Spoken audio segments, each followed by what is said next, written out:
easily come to the UK for less than under 20 lakhs में आपका खर्चा हो जाएगा, including accommodation. I'm saying that. उसके बाद होता है अगर किसी को 75% and above है तो उसको कुछ 5-6 लाख की scholarship मिल जाती है. Basically, there are only 2 basic requirements to study anywhere on planet Earth. But as a BSc computer graduate, मैं खुद इसके बाद में जाके मैंने UK में न्यूकासल यूनिवर्सिटी से MBA in corporate finance किया है. Friends, do you have a dream to study abroad? Then I have an answer. I am standing right in front of SAUK, which is leading study advisors. I'm meeting one of the key members, director of SAUK. Let's go and meet him. Everyone, this is Akash here. Lovely to meet you all. I am here at the Aurangabad office, the head office in India for study advisors. Stands for SAUK. हमारा एक global presence है. We have about offices in Dubai, the Middle East, Pakistan, UK, US, Australia and Canada. So we help students to go abroad, look for careers and look for studies in masters, undergraduate. Akash, actually बहुत लोगों का होता है India में. I think सब लोग चाहते हैं आफ्टर पोस्ट ग्रेजुएशन या ग्रेजुएशन के बाद में भी, कुछ लोग तो 12th के बाद भी सोचते हैं कि बाहर पढ़ने जाते हैं. स्टडी अब्रॉड जाना एक बहुत आई थिंक चैलेंजिंग होता है हर किसी के लिए, कि बहुत सारी सर्विसेज जो फ्री ऑफ कॉस्ट है. हम लोग वहीं से शुरुआत करते हैं क्योंकि वो काफ़ी इंपॉर्टेंट पार्ट होता है हर किसी के लिए, कि आप फ्री ऑफ कॉस्ट, और बाद में हम लोग ऐसा भी होता है कि आप कहोगे कि फ्री ऑफ कॉस्ट और बाद में जाकर पता चलता है कई सारे हिडन चार्जेस भी है उसके ऊपर. हमारी कंप्लीट मुझे चाहिए कि क्या है ये SAUK स्टडी एडवाइजर्स, क्या है सर? स्टडी एडवाइजर्स हमने नियरली अबाउट 8-9 साल पहले शुरू किया है, इसी ध्येय को रखते हुए कि जैसे मैं खुद UK में 2009-2010 इस पीरियड में गया था हमने, तो मैं खुद एक स्टूडेंट रहा हूँ, तो मुझे खुद पता है कि कौन कौन सी प्रॉब्लम स्टूडेंट्स को आती है इन टर्म्स ऑफ, अगर आप बजट कह लो, कल्चर शॉक कह लो, वहाँ पे जाके हमें अकोमोडेशन सही मिलेगी कि नहीं, वहाँ जाके हमें डिग्री के बाद क्या करना चाहिए. तो ये सारी जो चीज़ें इनके ये जर्नी से मैं थ्रू खुद गया हूँ एक बार. So I can be a better जज and a better guidance counsellor for someone, कि मैं बताऊँ कि आप ये गलतियाँ ना करो जो मैंने की है. इसीलिए इसी बेस को रखते हुए हमने ये बिज़नेस शुरू किया कि हम कैसे है बच्चों को यहाँ पे विदाउट एनी चार्ज हम एक फ्री गाइडेंस दे सकें, कि भाई हमारे पास आप आओ, आपकी प्रोफाइल लेके, आपको अगर कौन सी चीज़ के बारे में हो सकता है कभी बच्चों को ऐसा लगता है कि मैं US जाके मुझे बहुत सीखने की इच्छा है, बट फिर हम बाद में जब उनके साथ में बात करके पता चलता है कि उनके पास उतने फंड्स ही नहीं कि वो अपनी अकोमोडेशन को फंड कर सके वहाँ पे, या अपनी पढ़ाई को फंड. तो आप ये कहना चाहते हो कि पहले मुझे समझना है, क्योंकि जब मैं SAUK के बारे में स्टडी कर रहा था, गूगल कर रहा था बेसिकली, तो I came to know you have a global presence. Yes. तो ग्लोबल प्रेजेंस के बारे में बताइए कि ग्लोबल प्रेजेंस हमने ऐसा किया कि देखो हमारा पास we have presence in the Middle East. हमारे पास में we are present in Dubai, Jeddah में भी है, हम सऊदी अरेबिया में भी है, हम बांग्लादेश में भी है, US में भी है, ऑब्वियसली UK में है बिकॉज हमारा head office. So when you started, I think basically when did you started SAUK? जब हमने शुरुआत की, we started from Manchester itself. Okay. Because तब हमें ये गैप इन द मार्केट ऐसा लगा, जो हमारी सबसे बड़ी USP है, and which I can say hand on heart 100% जो सच है कि we are the only 1 or 2% of the consultants in the whole world who have a presence abroad outside India.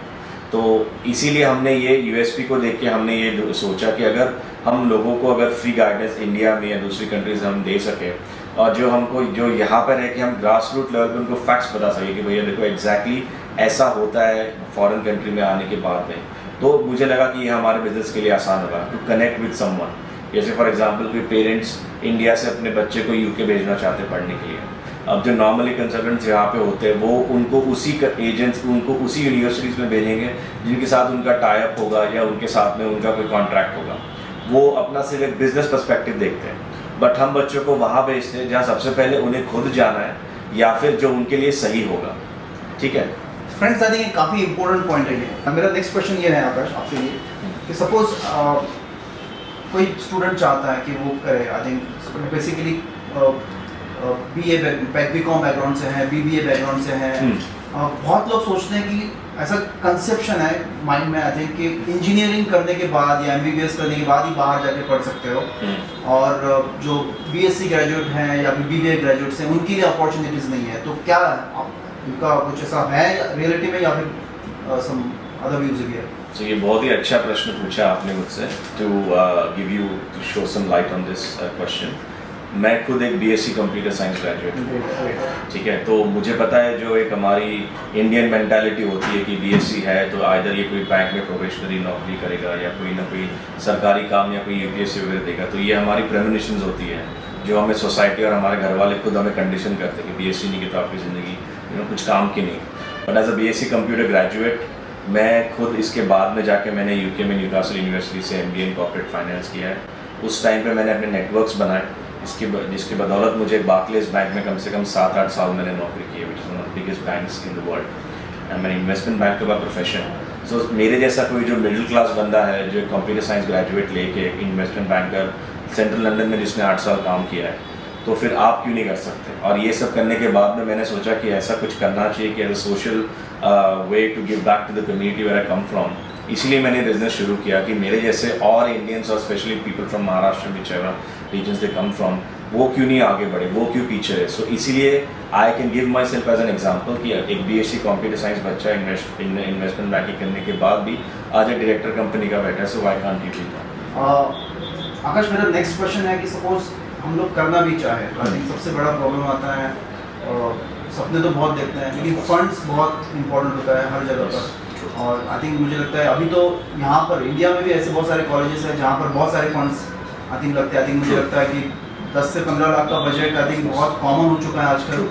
तो क्या हम लोग 10 से 15 लाख का बजट भी यूएस के लिए या बाकी यूके जो भी यूनिवर्सिटीज आप प्लान करोगे उसके लिए कुछ होता है, या फिर आई थिंक क्योंकि मैंने जो सुना है बाहर जाना है तो आप कम से 50-60 लाख का अमाउंट लेके चलो, तो लोग अपनी खेती वेती बेच देते हैं, कम बजट में पॉसिबल नहीं है। What do you think? Sir देखो, अभी जैसे सबसे बड़ा फैक्टर क्या है, ऑब्वियसली फाइनेंस एक फैक्टर है। जैसे आपने बताया कि 50-60 लाख का एक खर्चा आएगा, तो सबसे पहले क्या होता है ना, ये जो सर आजकल है लोगों के पास इतनी ज़्यादा इन्फॉर्मेशन है कि उनके पास इन्फॉर्मेशन ओवरलोड हो जाता है। अब जैसे हमने देखा होगा दिन में कम से कम 100-200 रील्स तो हम ऐसे टाइम पास करते करते देख लेते हैं, और वो जो इन्फॉर्मेशन आती है वो वैलिड नहीं होती unless and until it is coming from a genuine source. तो इससे इन्फॉर्मेशन ओवरलोड हो जाता है, बच्चों को पता नहीं। जैसे अभी भी एक प्रेमोनिशन है कि फॉर एग्जांपल यूएस में अगर आपको पढ़ने जाना है आपको कम से कम 1 करोड़ के आसपास खर्चा हो जाएगा, यूके में आपको पढ़ने जाना कम से कम 40-50 लग जाएंगे। सो इसीलिए हमने ये कंपनी यहाँ खोली कि हम आपको गाइडेंस दे पाए कि ये पॉसिबल नहीं है। You can easily come to the UK for less than under 20 lakhs में आपका खर्चा हो जाएगा इंक्लूडिंग अकोमोडेशन। हम सेइंग दैट अगर आप यूएस जाते हो आपको $50,000 या $50,000 मतलब कम से कम 45-50 लाख में आपका हो जाएगा। Now coming back to the question of funding में कैसा होता है, there are 2 ways to we can fund this. पहली है स्कॉलरशिप्स। ऑब्वियसली बहुत कम यूनिवर्सिटीज़ और कंट्रीज़ है जो आपको फुल 100% स्कॉलरशिप देगी। You have to be a scholar right from the 10th standard, आपको 95% अबव चाहिए, तब जाके आप वहाँ पे कोई स्कॉलरशिप अवेल कर सकते हो। वो भी 70-80% ही होगी। फुल ब्राइट स्कॉलरशिप होती है यूएस में जो वहाँ पे आपको पूरी स्कॉलरशिप मिलेगी, बट वो बहुत ही कम लोगों को मिलती है। So let's not talk about generalisation, let's talk about the average middle class student की बात करते हैं। उसके बाद होता है अगर किसी को 75% एंड अबव है तो उसको कुछ 5-6 लाख की स्कॉलरशिप मिल जाती है। आजकल डिस्पोजेबल इनकम ज़्यादा होने से आई थिंक आप कोई मॉर्गेज पे अगर आपका कोई प्रॉपर्टी हो, कोई एसेट हो, तो इसको मॉर्गेज पे लेके आप लोन्स पे कर सकते हो। गवर्नमेंट ऑफ इंडिया भी स्कॉलरशिप्स देती है without a doubt, but then आप इमेजिन करो in a population of 1.2 billion उसमें सिर्फ 100 या 200 पर ईयर बच्चे भेजते हो। सो उसमें भी कट ऑफ जो रहेगा वहाँ पे भी टाइम लगता है, प्लस थोड़ा सा अगर आप गवर्नमेंट ऑफिशियल काम देखो तो उसमें आपको कम से कम 1-1.5-2 साल लग जाएगा। So what I adjust is advice students is कि आप पहले हमारे पास में आइए, हम आपका जो एक्चुअल असेसमेंट है इन टर्म्स ऑफ आपकी डिग्री और अकेडमिक, उसके बाद में आपका फाइनेंशियल असेसमेंट भी करते कि आपके घर में कितने लोग काम करने वाले हैं, उनकी सैलरीज कितनी है, आपके पास कोई प्रॉपर्टी है क्या। हम हमारे पास में एजुकेशन लोन की जो बैंक्स हैं उनके भी रिप्रेजेंटेटिव्स आपके पास में बैठते हैं, तो हम उनको पूरा फाइनेंशियल इवैल्यूएशन करके ये बता दें कि आपके लिए ये कोर्स नहीं, कौन सी कंट्री आपके लिए आइडियल हो। बिकॉज ये बहुत बड़ी इंपॉर्टेंस है कि ये दूसरे कंसल्टेंट्स ये किसी को नहीं बताते हैं कि आपने जितना पैसा इन्वेस्ट किया है। फॉर एग्जांपल अगर आप वहाँ पे 15-20 लाख आपने इन्वेस्ट कर दिया है तो 15-20 लाख रुपए आपने रिटर्न ऑन इन्वेस्टमेंट आपने पैसा निकालना भी है। सो वो बहुत इंपॉर्टेंट है कि आप ऐसी कंट्री या ऐसी जगह पे जाओ कि आप जो आपने 15-20 लाख रुपए या 20-25 लाख रुपए पढ़ाई में लगाया है एटलीस्ट आप वो रिकवर करके वापस आ सको, मतलब आपके लिए वो नेट लॉस नहीं होगा। So that is why it is very important for students to come to us so we can have a consultation with the actual transparent guidance कि उनके लिए भी आसान हो और हमें भी लगे कि भाई हमने कोई अच्छा काम किया किसी की जिंदगी में। ROI काफ़ी इंपॉर्टेंट होता है, मुझे लगता है क्योंकि इन्वेस्टमेंट करते ही है पेरेंट्स की, आई थिंक वो एटलीस्ट स्टूडेंट जो है उनके बच्चे Yes. इतना अर्न कर पाए। Yes. तो मेरा नेक्स्ट क्वेश्चन वही है एक्चुअली कि सपोज हमारा मतलब मेरी स्किल सेट जो है, जैसे आपने कहा कि मेरे परसेंटेज सपोज 60-70 के एवरेज स्टूडेंट हूँ मैं, हाँ और एवरेज स्टूडेंट हूँ, और लेकिन मैं चाहता हूँ कि मैं किसी ऐसे कॉलेज में जाऊँ जहाँ पर मैं डिफरेंट कोर्स, जैसे जो टॉप के कोर्सेज हैं, AI कोर्सेज हैं, डेटा साइंस का है, डेटा एनालिटिक्स है, जो कोर्सेज हैं, मशीन लर्निंग है, तो क्या एवरेज स्टूडेंट को ये एडमिशन मिल सकता है, लेकिन वो भी बजट में? ऑफ कोर्स मिल सकता है। इसमें क्या कर सकते हैं, देखो sir, basically there are only 2 basic requirements to study anywhere on planet earth. One is आपके पास में IELTS होना चाहिए, जो इंग्लिश लैंग्वेज टेस्टिंग स्कीम होती है, IELTS या TOEFL GRE आपने नाम सुना ही होगा। आप इसमें से कोई भी दे दो, कोई भी अच्छी यूनिवर्सिटी में पढ़ने के लिए आपके पास एटलीस्ट 7 बैंड चाहिए, उसमें 7 band in all components, reading, writing, listening, speaking, ठीक है। उसके बाद में कोई भी यूनिवर्सिटी आपको कम से कम मिनिमम 55% आपको मांगती है बैचलर्स में। अच्छा। अगर कोई मास्टर्स पढ़ने जाता है उनको 55% बैचलर्स में चाहिए, अगर कोई बैचलर्स पढ़ने जा रहा है 12th में उनको मिनिमम 65% चाहिए, ठीक है। So I think on an average 55 से 60 तो हर किसी को बैचलर्स में मिल ही जाते हैं, लेट्स कंसीडर दैट। समझो किसी को इससे भी कम मार्क्स है, किसी को 45%, किसी को 50% है, फिर आपको एक एक्स्ट्रा ईयर फाउंडेशन का पढ़ना पड़ता है, अच्छा, which is also an extra year added to your actual course duration. अगर किसी को से फॉर एग्जाम्पल 50% है बट उसको इंग्लिश में अच्छे मार्क्स, इंग्लिश होना तो बहुत अच्छा ज़रूरी है। अगर किसी इंग्लिश अच्छी नहीं है, साउथ एडवाइस आप पहले अपने इंग्लिश पे काम कीजिए, बाद में आप बाहर जाके सोचिए कि भाई मैंने बाहर जाने का सोचना है। किसी को 50% है, उसको समझो for example advance computer science पढ़ना है, मशीन लर्निंग पढ़ना है, पर उसके परसेंटेज कम है, तो हम उनको फिर ये गाइड करते हैं कि आप एक फाउंडेशन ईयर कीजिए। फाउंडेशन ईयर में आपको उस लेवल तक ले आएंगे कि आपकी डिग्री का जो परसेंटेज है 60% तक आ जाए। उसके बाद में you continue on to your masters education, उसको प्री मास्टर्स कहते हैं, जो मास्टर्स करने आ रहे हैं। जो ग्रेजुएशन करने आ रहे हैं उसको कहते हैं फाउंडेशन ईयर। सो फाउंडेशन ईयर के बाद में आप वहाँ जा सकते हैं। अच्छा, दूसरी बात, अगर समझो किसी के पास 60% है which qualifies for a master's programme, तो ज़रूरी नहीं है कि उन्होंने कोई Tier 1 यूनिवर्सिटी जैसे ऑक्सफोर्ड या कैम्ब्रिज से ही पढ़ना चाहिए। हम हमेशा बैलेंस देखते हैं कि जैसे बच्चे तो हमारे पास ऐसे भी करके आते हैं कि सर हमें कोलंबिया में एडमिशन दे दो, हमें NYU में एडमिशन दे दो, न्यूयॉर्क स्टेट यूनिवर्सिटी, हार्वर्ड में दे दो, बट वो उनकी सोच है, उनको पहले उनकी अगर एंट्री क्राइटेरिया ही मीट नहीं करते तो वो एप्लीकेशन करके फ़ायदा नहीं। फिर कह रहे सर हमारा बजट का भी कॉन्स्ट्रेंट है। तो सपने हर किसी के होते हैं, but what we do here is कि your goal is our dream, है ना। बट आपका गोल ले आया सर मैं UK पढ़ने जाना है, आप हमें अपने कॉन्स्ट्रेंट पर, सर मेरा बजट का कॉन्स्ट्रेंट है, मुझे इस रीजन में नहीं जाना है, मुझे रीजन में जाना है। फिर हम उसको आपके लिए एक्शन प्लान बनाते हैं कि सर आप 60% है आपका इंग्लिश में इतना स्कोर है, अगर आपको 60% में अगर आपको आर्टिफिशियल इंटेलिजेंस पढ़ना है, मशीन लर्निंग पढ़ना है, डेटा साइंस पढ़ना है, तो हम आपको ऐसी यूनिवर्सिटीज़ बताएंगे जिसमें फ़ीस में भी रीजनेबल हो और उनकी रैंकिंग भी अच्छी खासी हाई हो। सो दैट इज़ व्हाट, थोड़ा सा रिक्वायरमेंट एक दूसरे की लेके we can find you the perfect university. Because बाहर कैसा है, ये हमारा इंडियन लोगों का एक ये मिथ ही कह लेते हैं हम, कि उनको लगता है कि भाई बहुत अच्छी डिग्री यूनिवर्सिटी से डिग्री लेने के बाद जॉब ढूंढना आसान हो जाएगा। अभी आप सच करंट अफेयर्स पढ़ते हो सब लोग, तो आपको पता होगा सर अभी IIT IIMs में भी प्रॉब्लम है कि IIT IIM से पास होने के बाद भी उनको जॉब ढूंढने के लिए मुश्किलात आ रहे हैं। So it doesn't matter, obviously एक कैटेगरी होती है कि आप किस इंस्टीट्यूट से पढ़े हैं, but it matters how you present yourself in an interview. आपका नेटवर्क कितना बड़ा है, it's not about what you know, it's about who you know. तो जब आप पढ़ रहे हो उस टाइम पे अगर आपका नेटवर्क बिल्ड करो, बाद में आप जॉब ढूंढो, तो वो अब आपको जॉब मिल सकती है आसानी से। ओके, मेरे क्वेश्चन एक्चुअली हम लोग स्कॉलरशिप पे थे, या स्कॉलरशिप किस टाइप की होती है? In the sense I think बहुत सारे लोग सोचते हैं कि जैसे इंडिया में अगर स्कॉलरशिप जो है डायरेक्ट रिजर्वेशन में, राइट, अच्छा, तो वहाँ पर किस तरह की स्कॉलरशिप होती है? वहाँ पे 98% will be merit based scholarship. Okay, आपको मेरिट बेस्ड स्कॉलरशिप में मिलेगी। अगर आपको बेसिक जो एंट्री रिक्वायरमेंट है उससे आपके 5-6% ज़्यादा है, आपको बेसिक एंट्री बेस्ड स्कॉलरशिप मिलेगी। अब वो हमारा काम है, because we are the experience in consultants and agents. कुछ यूनिवर्सिटीज़ है, जैसे for example Queen university Belfast है, वो बच्चों को £10,000 स्कॉलरशिप दे रही है जिसका 70% एंड अबव मार्क्स हो।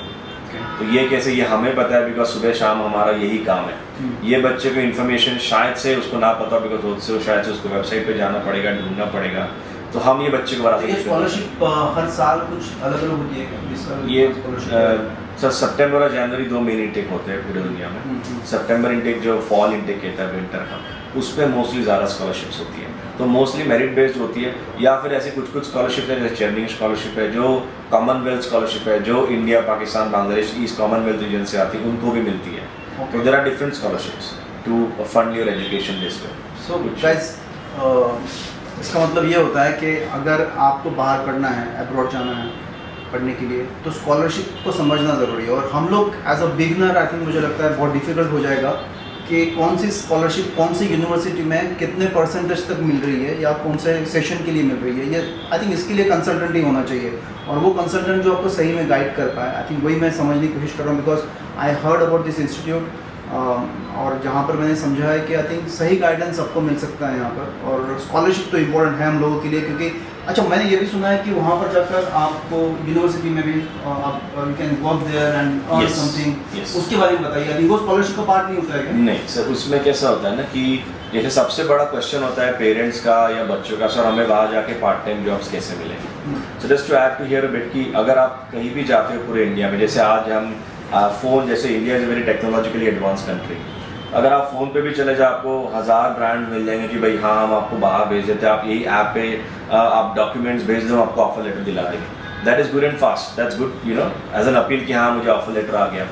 बट आप ये सोचो कि अगर वहाँ पे आप चले जाते हो यूके में, ठीक है, वहाँ पे कोई प्रॉब्लम्स आ रही है आपको, सो you can go back on that app, उसका कॉन्टैक्ट अस या हेल्प सेक्शन में जाके भाई मुझे प्रॉब्लम्स हो रही है पार्ट टाइम जॉब ढूंढने में, वो उनका काम नहीं है। That is where we come in, because हमारे वहाँ पे प्रेजेंस है जर्मनी, ऑस्ट्रेलिया, यूएस में कह लो, यूके में कह लो। अगर आपका बच्चा आता है वहाँ पे कहता है सर मुझे बताइए part time assistant, part time job कैसे ढूंढें, तो हम उनको ये बता दें कि जरा सर्टन वेबसाइट जो मैं उनको बताऊँगा कि भाई आप इन वेबसाइट्स पे अपना यूके आने के पहले ही CV डाल दीजिए।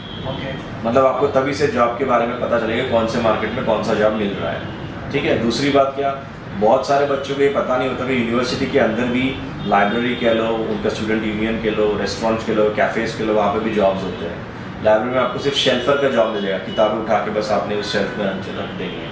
स्टूडेंट्स का जॉब मिलता है। कितनी अर्निंग होती है? उसकी डिपेंड करता है sir, 10 pound an hour, 9 pound an hour आपको जो गवर्नमेंट की मिनिमम वेज है उतनी आपको मिलेगी ही मिलेगी। ओके, हाँ, so this is how you can find part time work. उसके अलावा बिकॉज वी आर, तो ये कितना मतलब इम्पोर्टेंट होता है कि सपोज मैं 10 पाउंड अर्न कर रहा हूँ हाँ, और बेसिस पर, और मेरी फीस सपोज 20 लाख है, हाँ, ओके, आप रुपीस में बात करते हैं तो 10 पाउंड का नियर अबाउट 1000 रुपीज़ कर ले, यस यस, 1000 रुपीज़ 1 घंटे का मिलने वाला है, और हाँ, इधर 20 लाख की फीस है मेरी। हाँ, तो मुझे कितना काम करना चाहिए, कितना समय मिलता है मुझे कि जहाँ से मैं अपनी फीस का कुछ पार्ट कर पाऊँ? देखो सबसे पहले सर मैं ये हर किसी को देखो हर किसी के फाइनेंशियल बैकग्राउंड अलग होता है, हर किसी की फाइनेंशियल कॉन्स्टेंट्स अलग होती है।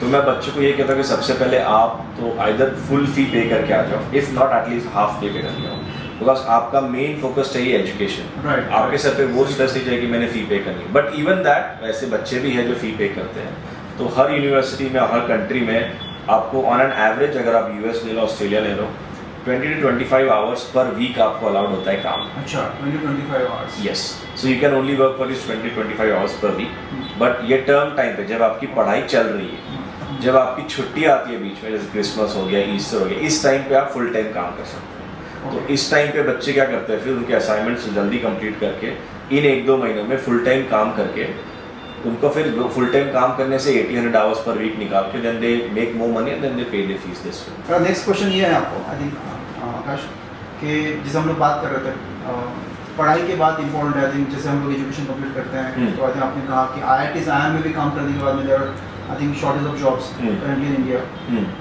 तो बाहर कैसा होता है, मतलब आप कहते हो कि सपोज हम लोग बजट के हिसाब से यूनिवर्सिटी लेते हैं, ओके, तो बजट के हिसाब से मैं यूनिवर्सिटी प्लान तो कर लूँगा, लेकिन क्या उस यूनिवर्सिटी मुझे कैंपस प्लेसमेंट करवा पाएगी या फिर वैसा कुछ कंसेप्ट है वहाँ पर? क्योंकि वो बहुत इंपॉर्टेंट क्वेश्चन है।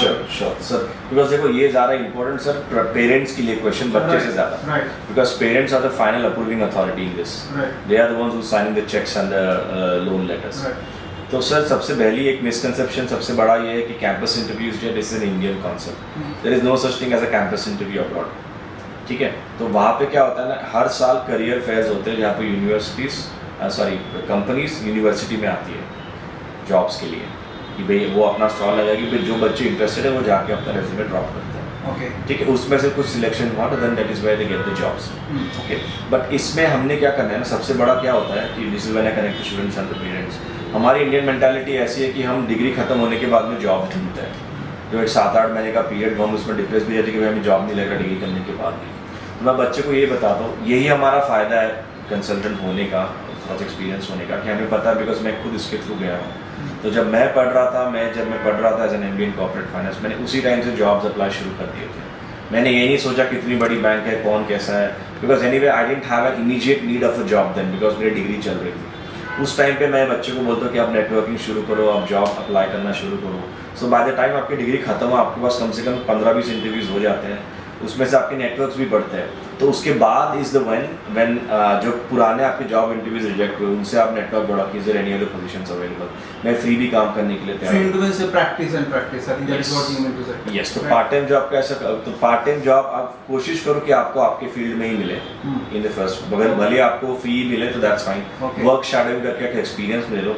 वो ना भी मिले तो सबसे बड़ा हम ये करते हैं, जो हमारी अगेन USP है, कि जैसे अगर आपने बजट की बात की कि सर हमें कम बजट में जाना है, तो कम बजट वाली यूनिवर्सिटीज ऑब्वियसली मोस्टली कभी कभी सिटी के बाहर होती है। कुछ लोग कहेंगे सर हमें मेरा 10 लाख की बजट है, तो अगर आपका 10 लाख बजट है तो आप UK पढ़ने ना ही जाओ तो बेटर है, बिकॉज आप 10 लाख की यूनिवर्सिटी आपको मिलेगी कोई फॉरेस्ट रिमोट एरिया में। आपको अगर फ्यूचर वहाँ पे सेटल होना है, अगर आपको वहाँ पे जॉब ढूंढने हैं, आपको ऐसे सिटी में रहना पड़ेगा जो बड़ी है, बिजी, फॉर एग्जाम्पल लंदन के लो, न्यूयॉर्क के लो, कैलिफोर्निया के लो। यहाँ पे आप रहोगे तो आपको पार्ट टाइम जॉब्स भी मिलेंगे और फुल टाइम जॉब्स भी आपको इसी बड़ी सिटी में मिलेंगे। तो इसीलिए एक जो कस्टमाइज्ड गाइडेंस होगा, that is what we can provide. So it is very easy for you to find a job if you live in a big city and study in that city और nearby there. तो at present जो market है वहाँ पर और किस तरह का पैकेजेस जो है after graduation, because I think ये आपका रोल नहीं है इसमें, फिर भी मैं समझना चाहता हूँ।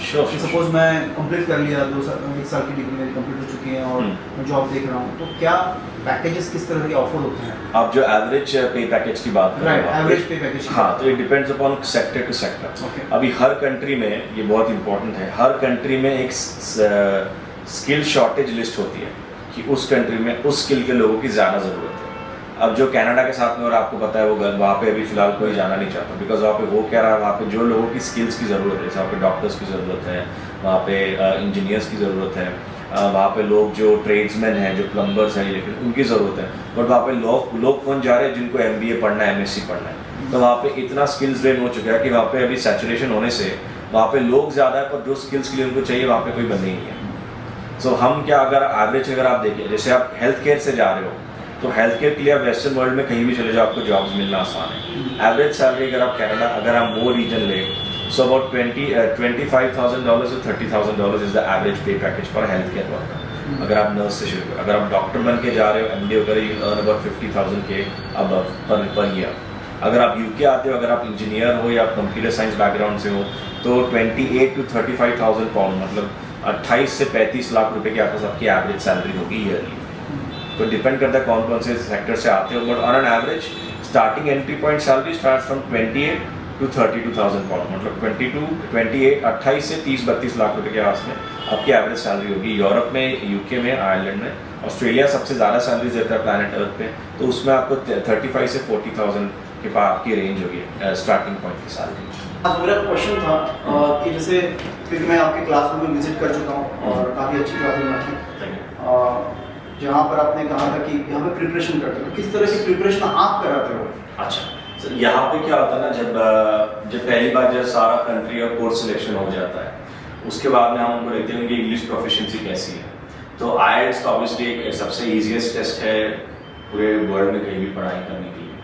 तो हम उनको फिर यहाँ पे, हमारे पास यहाँ पे ट्यूटर्स हैं, we go to faculty, foreign faculty हमारे पास, जो travel in the Middle East and all, so she can come and teach the students. तो वो उनको सारे चारों जो कंपोनेंट्स हैं इंग्लिश के, जो इस टेस्ट पे, जो रीडिंग, लिसनिंग, स्पीकिंग, राइटिंग, वो सारे कवर कराते हैं।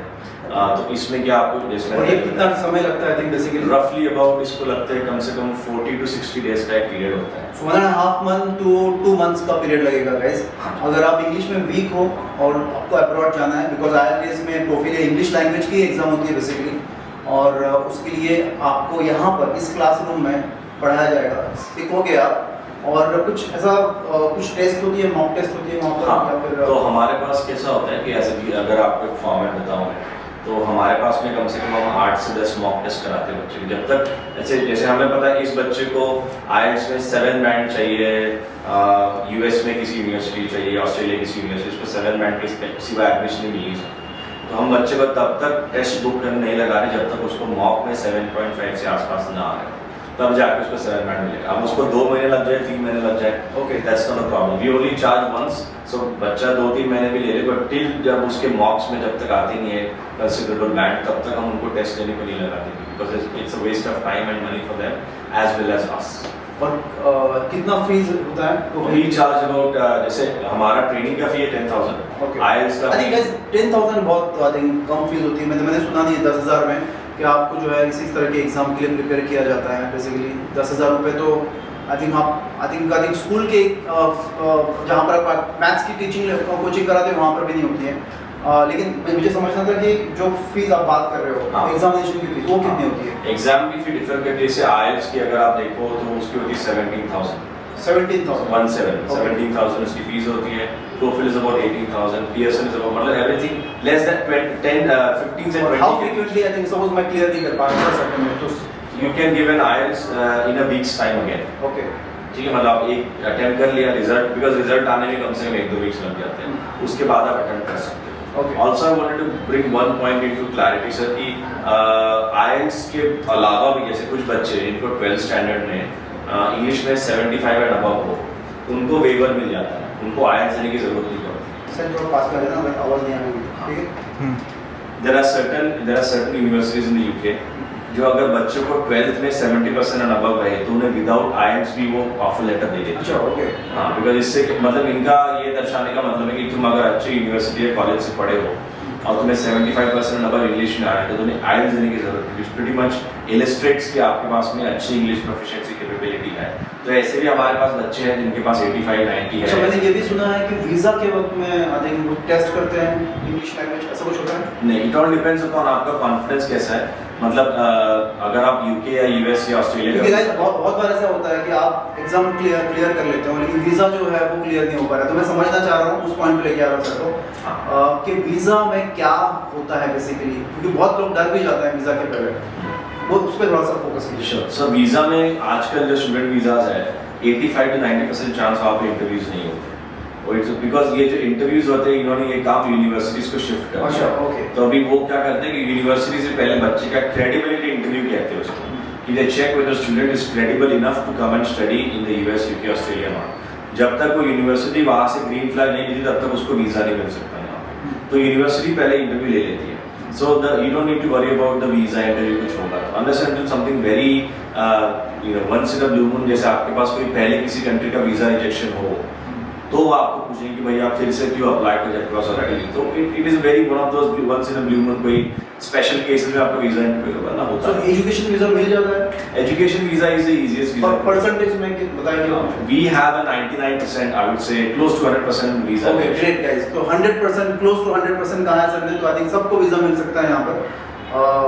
लेकिन पहले फिर से back to I think fees पे आ जाता हूँ मैं, कि सर ने ये कहा था यहाँ पर कि अगर आप प्रिपेयर कर रहे हो यहाँ पर 2 to 3 मंथ्स या 2 महीने का पीरियड होता है बेसिकली, और आप जो है इंग्लिश में प्रोफिशिएंट नहीं हो पाते हो, और आई थिंक इंटरनल टेस्ट में ये लोग एनालाइज कर लेंगे कि आप एग्जामिनेशन के लिए अपीयर कर सकते हो या नहीं, क्योंकि वहाँ पर 18 से 20 हज़ार रुपये का खर्चा होने वाला है। तो चाहे आप 1 वीक में दूसरी एग्जाम फिर से दे दो या 15 दिन में फिर से एक बार एग्जाम के लिए बैठ जाओ, लेकिन आपको 18 से 20 हज़ार फिर से खर्चा आएगा। तो आई थिंक यहाँ पर हम लोग जो है बेसिकली सर और ऐसे यूके जो है वो आप पर फोकस कर रहा है कि आपको पैसा ज़्यादा खर्च ना हो। तो वहाँ पर आपको अगर समय लग रहा है, सपोज 2 to 3 मंथ्स भी लग जाता है, 2 से 3 महीने का समय, सो आई थिंक ये लोग उतना टाइम स्पेंड करते हैं स्टूडेंट्स के ऊपर में, और फाइनली आप एग्जाम आई थिंक क्रैक कर सकते हो, राइट? यही यस समाप्त कर सकते हैं। ओके, सो गाइस और एक चीज़ है यहाँ पर, आई थिंक मैं वो भी दिखाना चाहूँगा, क्योंकि ये तो क्लासरूम है यहाँ पर, सर का एक कॉन्फ्रेंस रूम भी है जहाँ पर लोग जो है आई थिंक टेस्ट के बैठते हैं। हम लोग कॉन्फ्रेंस रूम दिखाना, श्योर। तो यहाँ पर जो है किस तरह के मॉक टेस्ट होते हैं उसके बारे में बताइए मुझे, क्योंकि आपने कहा था यहाँ मॉक टेस्ट। श्योर, यहाँ पे हम कराते 2 टाइप के टेस्ट। एक है अपना इंटरव्यूज, जो वीज़ा इंटरव्यू जो आपने बात की थी, तो हम उनको यहाँ पे वीज़ा इंटरव्यू कराते हैं कि वे वीज़ा इंटरव्यूज में कैसे कैसे आंसर्स देना। ओके, तो रियल टाइम आई थिंक आप मॉक टेस्ट ले रहे हो जहाँ पे आप आई थिंक वीज़ा के मेंबर बैठो और मैं स्टूडेंट हूँ तो आप क्वेश्चन पूछेंगे आज। यस, दूसरा हम उनको ये भी टेस्ट कराते हैं कि समझो आपको जब आप यूके यूएस कोई भी कंट्री में जाते हो तो वहाँ का इमिग्रेशन क्लियरेंस ऑफिसर होता है, वो जो आपके वीज़ा पे स्टाम्प मांगने के पहले कौन कौन से सवाल पूछ सकता है, तो उसके लिए हमें बात तैयारी कर रहे हैं कि बच्चे बाहर जाके नर्वस ना हो जाए ओके कि क्या आपके कोई गलत सवाल पूछ लिया, तो हम उनको पूरा प्रिपेयर करके भेजते हैं यहाँ से कि कौन कौन से सवाल के जवाब कैसे देने चाहिए। तीसरी बात, यहाँ पे जो भी हमारे एग्ज़ाम है, IELTS है, PSN है, TOEFL है, GRE, उसके यहाँ पे बच्चे को हम फिर लैपटॉप्स वगैरह देके, एज यू कैन सी यहाँ पे कनेक्टर्स हैं, तो वहाँ पे बच्चे अपना लैपटॉप ले आके they can solve their मॉक्स online, जो भी लिसनिंग स्पीकिंग के स्किल्स होते हैं, तो ये उसी के लिए यूज़ होता है। औरंगाबाद में आपके पास क्यों आना चाहिए, मतलब क्या ऐसा आप प्रोवाइड कर रहे हो कि मुझे नागपुर और पुणे में या सॉरी मुंबई पुणे जाने की ज़रूरत ही ना पड़े?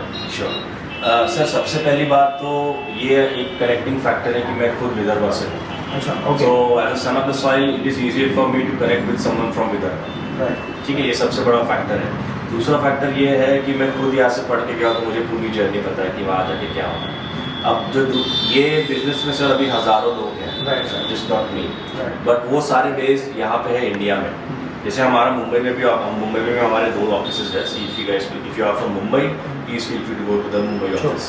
तो जैसे वो जो कंसल्टेंट्स है, एवरेज जो ब्लॉक कंसल्टेंट है, वो क्या करेंगे आपको बताएंगे, आप इस यूनिवर्सिटी में जाओ, तो their job stops the time you land in that country. उसके बाद में आपका उनका कोई कनेक्शन नहीं है, बट एक्चुअली आपकी मेन स्ट्रगल वहाँ से शुरू होती है। ओके, मतलब आपका ये कहना है कि जितने भी कंसल्टेंट हैं, चाहे मुंबई हो चाहे पुणे हो, वो आपको हेल्प करते हैं जरूर, लेकिन उनकी रिस्पॉन्सिबिलिटी होती है कि आपका एडमिशन हो जाए। Yes, right. उसके बाद में भैया आप अपना देखते बैठो। यस, दैट्स करेक्ट, बिकॉज उनको उसके बाद में इन्वॉल्वमेंट में करना नहीं चाहते, बिकॉज उनके पास कहते हैं कि हमारे पास बहुत सारे स्टूडेंट हैं, हमारे पास इतना टाइम नहीं है, रिसोर्सेज नहीं है। That is where we come. Student तो आपके पास ही बहुत है, तो आप टाइम निकाल के कैसे, उसका भी क्वेश्चन रहेगा। यस, बिकॉज हमारे पास we have as a company we have about 78 offices all over the world. Okay, 78 offices. 78 offices, and we have 1,011 employees as of today. Okay, 1,000 plus employees plus 70 plus offices worldwide, guys. Yes, so इससे क्या हो जाए, हमारे जो resource है in terms of employees, वो हर जगह पे फैले हुए हैं। अगर आप जैसे अगर आप बोलो दुबई में किसी को मदद चाहिए, तो हमारे पास दुबई मॉल के पास ऑफिस है। अच्छा, okay. अगर आप जेद्दा में जाओ तो वहाँ सऊदी अरब अपने पास ऑफिस है, ऑस्ट्रेलिया में है, अमेरिका में है। तो जैसे कुछ लोगों को ये भी नहीं पता होता है, कुछ यूनिवर्सिटीज़ है जो बच्चों को फ्री पिकअप कराती है अब एयरपोर्ट से लेके उनका अकोमोडेशन। अच्छा, ओके। हाँ, तो ये हम उनको बता दें कि आप हमें कोई पैसे ना दो, आप बस हमें बता दो, हम यूनिवर्सिटी को इन्फॉर्म कर देंगे। So this is the level of, क्योंकि मेरा एक्सपीरियंस है कि मेरी क्लोज वन जो है, आई थिंक उसको जब ड्रॉप होना था, क्योंकि वो गर्ल चाइल्ड है, ओके, मैं उस पर भी आने वाला हूँ, तो उसको जब ड्रॉप करना था तो I think near about she spend 25,000-30,000 rupees. Yes, euros उन्होंने स्पेंड किया। राइट। हाँ, इसमें क्या होता है ना सर कि देखो, ये कंसल्टेंसी जो है वो आपको बता देंगे हाँ आपकी यूनिवर्सिटी का ऑफर एडमिशन हो गया, एयरपोर्ट पे जाओ, उसके बाद में हमको शायद से गूगल में आप ही बता दो ये रास्ता ले लो। वो आपको ये नहीं पता कौन सा cheapest modes of transportation, because वो इंडिया में बैठे हैं, उनको वहाँ पे कौन सी ट्रेन सस्ती है, ट्रैम सस्ती है, बस सस्ती, उनको कुछ नहीं पता होगा। So that is where we come in to play. मतलब आपकी जो एक्चुअल स्ट्रगल होगी वहाँ पे, क्योंकि सबसे पहले वहाँ कल्चर शॉक, वहाँ का वेदर अलग है, खान पान अलग है, कौन सी चीज़ कहाँ मिलती है, कहाँ आपको इंडियन खाना मिलेगा, कहाँ आपको इंडियन सब्जी मिलेगी, कहाँ आपको अकोमोडेशन सस्ती मिलेगी, कहाँ accommodation specially for girls secure है, ये सारी चीज़ें हमें पता है। गर्ल्स के लिए कैसे, आई थिंक मतलब सेफ्टी का बहुत कंसर्न रहेगी। Yes, that's क्योंकि right. अभी आई थिंक मैंने देखा है कि बहुत सारे पेरेंट जो है अपनी लड़कियों को भी आई थिंक ये चाहते हैं कि अपने एक अपना फ्यूचर देखें। यस, तो आप वहाँ पर कैसे, बॉयज़ का तो समझ में आ रहा है। यस सर, हम क्या करते हैं, जैसे हमारे पास से जो भी बच्चियाँ जाती है every year, we try to send them either on the same day same flight, या फिर हम कोशिश करते हैं कि वो उसी वीक में चली जाए। ओके। कोशिश करते हैं कि हम सारे बच्चों को उसी सिटी के आसपास की यूनिवर्सिटीज़ में एडमिशन दें। सो क्या होता है, मतलब वो एक ही साथ में रह सकते हैं, हर किसी को एक इमोशनल सपोर्ट हो जाता है। और वहाँ पे जाने के बाद में बी दैट अ गर्ल और बी बॉय, हर किसी के पास में मेरा डायरेक्ट नंबर होगा या मेरी टीम का नंबर होगा जो कि यूके में। अगर आप यूके आ रहे हो बच्चों तो आप you can contact UK office, अगर आप कोई और कंट्री में जा रहे हो तो हम आपको वहाँ की भी जो लोकल टीम है उनसे कॉन्टैक्ट करा देंगे। मतलब कोई भी इशू आपको हो तो फर्स्ट पॉइंट ऑफ कॉन्टैक्ट आपका वो होगा। आपके पेरेंट्स के पास भी उनका नंबर होगा, मेरा नंबर होगा, जो यहाँ के consultancies they can't provide, because यहाँ पे मेन चीज़ है टाइम डिफरेंस। अगर कुछ कम ज़्यादा हो गया तो वहाँ का बच्चा यहाँ पे टाइम डिफरेंस देख के कॉल करेगा ना। अगर उसको वहाँ पे 3 बजे कोई रात के वहाँ पे 9 बज रहे हैं, तो यहाँ पे तो रात के 3:30-4 बजने वाले, तो वो किसी की कॉल को उठा के फायदा ही नहीं है। So for him it is easier for him to call us, sir कुछ इश्यू है, थोड़ा सा मदद कर दीजिए, so we can help them. अगर आप इसमें कह लो बैंक अकाउंट खोलना, कह लो कौन से डॉक्टर के पास कैसे रजिस्टर कराना, ये सारी इन्फॉर्मेशन हम उनको वहाँ जाके बता सकते हैं। लेकिन always come to the office and even speak to us, makes it more easy. Right guys, देखो आई थिंक हम लोग जब जाते हैं बाहर तो हमको लगता है कि हम लोग I think as a student भी सोचते हैं कि हम लोग वहाँ पर कम खर्चे में काम करें। तो आई थिंक दाल चावल से लेकर सर का ये कहना है he can help you out to find out where you get dal chawal to pick up and drop, एक सेफ होम जहाँ पर आप रख सकते हो अपनी बच्चियों को, और ग्रुप में भेजते हैं ये लोग बेसिकली, और ताकि वहाँ पर एक सराउंडिंग मिल जाए डे 1 से और वो सेफ महसूस करें। राइट, मुझे और भी ऐसे एक बेसिक क्वेश्चन मुझे पूछना है, जैसे हम लोगों ने डिस्कस कर लिया फीस के बारे में, उनके एकेडमिक्स के बारे में। ऐसा भी होता है कई बार कि यूनिवर्सिटी जो है वो फॉल्स कमिटमेंट करती है, बाद में पता चलता है साल भर की डिग्री के बाद यार